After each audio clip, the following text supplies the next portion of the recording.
my neck, 'cause I'm old school. Yeah, I'm old school. I like it that way, 'cause I'm just an old school girl.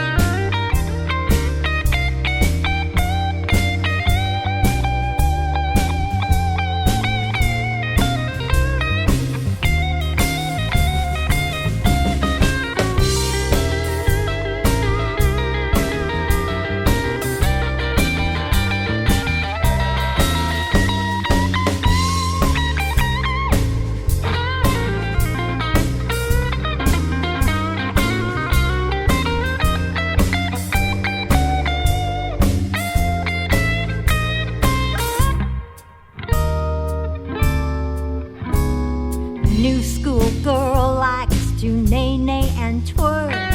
Baby, let's swing it and do the jerk, 'cause I'm old school. Yeah, yeah, I'm old school. I like it that way, 'cause I'm just an old school girl. New school girl wants to ride in an Uber, but you'll see me driving my 57 T-Bird, 'cause I'm old school. Yeah, yeah, I'm old school. Yeah, I like it that way, 'cause I'm just an old school girl. I'm an old school girl. Yeah, I'm an old school girl. Ooh, yeah, I'm an old school girl. Yeah, yeah, I'm an old school girl. Ooh, yeah, I like it that way, 'cause I'm just an old school girl.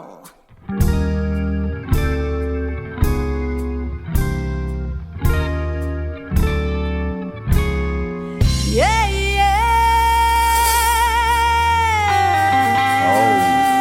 Lawrence Lebo, old school girl. Gil Anthony is my guest. Lawrence, she's just got a fabulous voice, as does everybody that we know and play, but my God, it's just like an angel, hey? Yeah, an what I old tell her. school girl. That's what I tell her. Yep, an old school girl. She's cool. I like Lawrence. You know, I have that. I don't know if you have the CD before that. Don't Call Me Larry. I know that's a little sticker she had also. Was Lawrence. And you know, here's an interesting thing. And you don't remember this because you're too young, but there was a group, and because I'm always looking at stuff and I like rockabilly music. There were a brother and sister duo called the Collins Kids. Did you ever hear of them? Mm-mm. Anyway, do you know what their first names were? Lawrence and Larry. She was Lawrence and he was Larry. Oh, my. I did not. I did not know that. Yeah, so Lawrence Lebo was not the first woman to be named Lawrence. You know? But that was I thought that was interesting. Anyway, Yes. yeah, we were talking about it when we were listening to her. That that's where my heart goes out to. My heart goes out to all the entertainers that are not working, and that were solely entertainers that weren't. You know, there's a lot of the people that have daytime jobs and then play music at night. Yes. But there's also equal as many of our friends that's what their main income and their only income is, and that is music. You know. Lawrence came on my show on my birthday on April 9th, and I've been talking to a lot of the people, probably 30 artists in the last month or two, because I didn't know what to do with this thing. It's, oh, hi, I'm happy, let's talk about your music, but you're not playing and doing your stuff. And, you know, God bless Lawrence, and we were talking about that, because she is the ultimate cabaret lady. That's what I think of when I see Lawrence. And our pictures of her in the 60s and stuff. There's one by the seaside or something. I go, Lawrence, oh my gosh. You know, such a Hollywood, that's what I mean, Starlight kind of a, and everybody is. But, right. Yeah, all that stuff. And, you know, talk about that. Oh, their entertainment, D. Miller, and that's why I wanted to kind of bless these ladies today and anybody else out there. I always tend toward the ladies' side when I play my blues. What can I tell you guys? You know. Yeah, I don't blame you. Well, that's the way I am. You know, if you've looked at my pictures on Facebook or whatever, the BMAs, you know, people will say, when I come home, they say, God, that's all I see you with is a bunch of women. I said, well, do you really think I'm going to have my picture taken with a bunch of old gray-haired guys that look like me? Yeah. Vinnie Marini, my older brother, you know, I mean, come on. You know, I mean,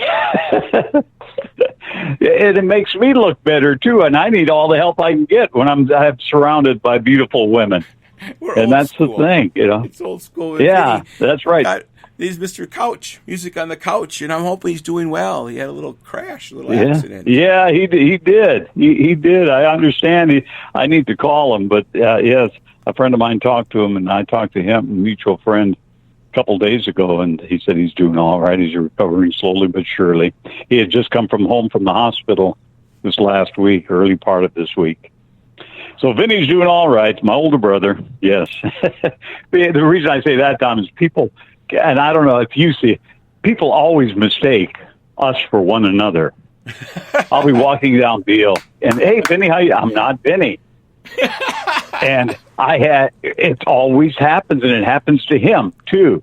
And we go, we're just two old white guys that have white hair and short, and we don't look anything alike. And it was funny, Doug McLeod, the guy, in fact, just won the BMA for Acoustic Artist, was walking up Beale with his wife, and I walked out of BB. He said, how you doing, Vinny? I said, Doug, I'm not Vinny. We had met a couple of times. Yes, you are. I said, no, I'm not Vinny. He said, yes, you are. And it just so happened Vinny was right across the street, in the street at the same time. I said, that's Vinny over there. He said, no. I said, hey, Gil. And I waved to Vinny. I said, hey, Gil, come over here. Vinny goes, hey, Doug, how you doing?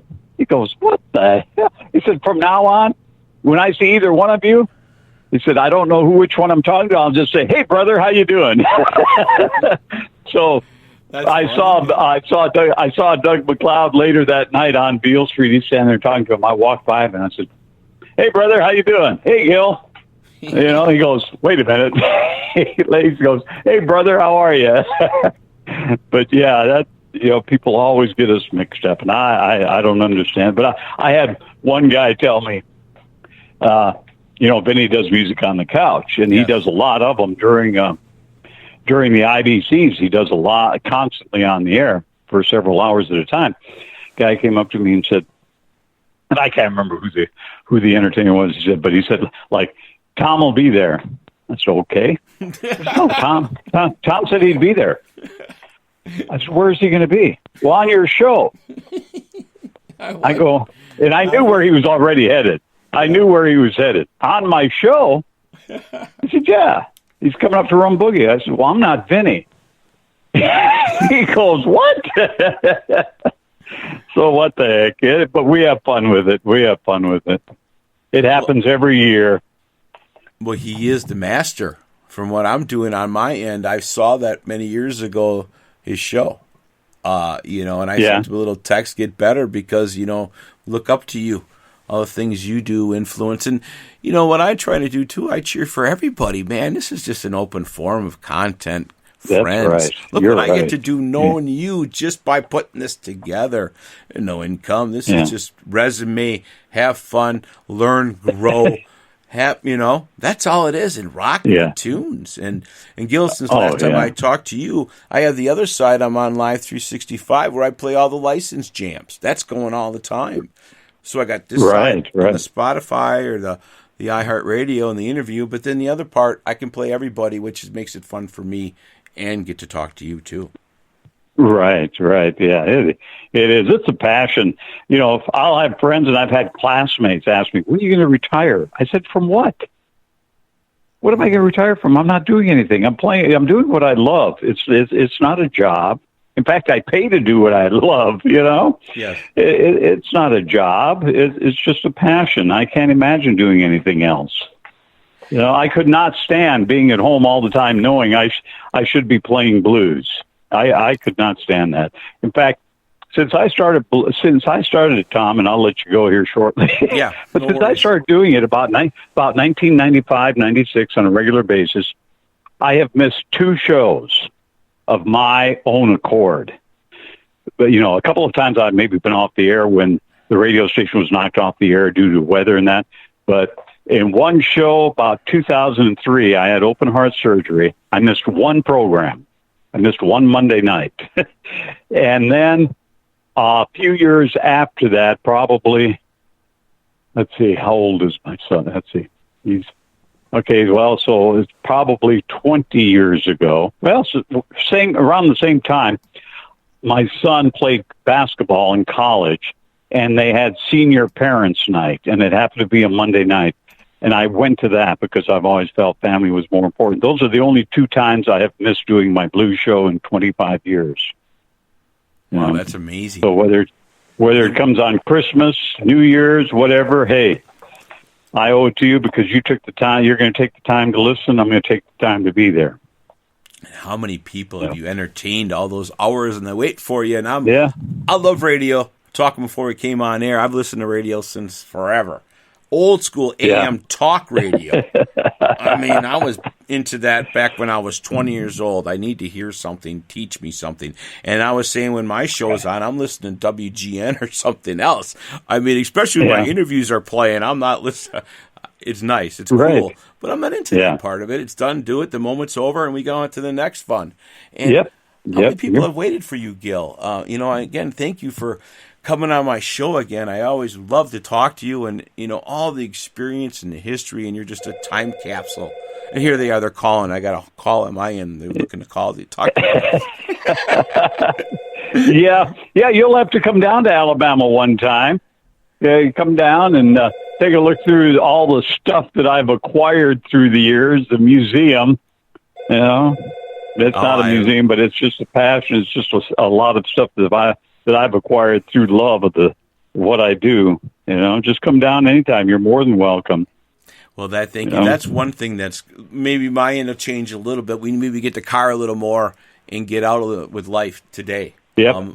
One thing about this show, it is mobile. I can play on a boat as long as I got a signal. I can broadcast. That's right. Yeah. Anybody. Yeah, we can do the show from here. You know, we can set up in my other music room and you can play the music, so that's no big deal. We got, you know, I've got a little board set up. I've got some CD players up there and a turntable and a cassette player, so whatever you need. Hey, at $1.80 a gallon right now. A couple bucks, we're on the road. I'm 121. I filled up this morning at 121. Oh my God! That's not bad. Zone. I know, it's amazing. Gas is cheap, and we don't know what's going to happen. Bring it back up, please, and go back to normal. yes, that's right. You know, you're right, because it already has jumped back up here because people are traveling more. They're going to, you know, I'm 85 miles from the beach. So there's a lot more beach traffic. The gas prices are going up. They're going up because they know, hey, there's more traffic. We got to take advantage of this situation. It has to. Economics, we need to move back. Yeah. And we could talk all day about all sorts of other things. And again, God bless all the performers. You're talking about what we can do at this time here on the Blues Power. But everybody's they're down right now. And I'm sorry about that. And hopefully this will get over soon. And Dee and Bridget and Lawrence and everybody can get back. Tiffany Pollock. Yes, all those Meg people. You know, there isn't a day that you and I don't go on Facebook and we see another festival canceled. And that just means money. You know, we had a Wiregrass Blues Fest scheduled here for the end of April where we had Teeny Tucker scheduled to be. She came down and did a Blues in Schools for me. We had her to be the headliner. And, you know, that didn't happen. You know, so, you know, everybody's out there. And like I say, you can't go by a day without checking in. One more festival has been canceled. Yeah. And just a trickle-down effect. Not only our friends that aren't entertaining, but also all the vendors and everybody else. It is just, you know, economically, they plan on that money every year, and it just isn't there. Just isn't there. It's sad. It really is. It breaks my heart. And then, of course, what's really going on are the lost lives. I was thinking years Yes. ago we'd have a telethon going, wouldn't we?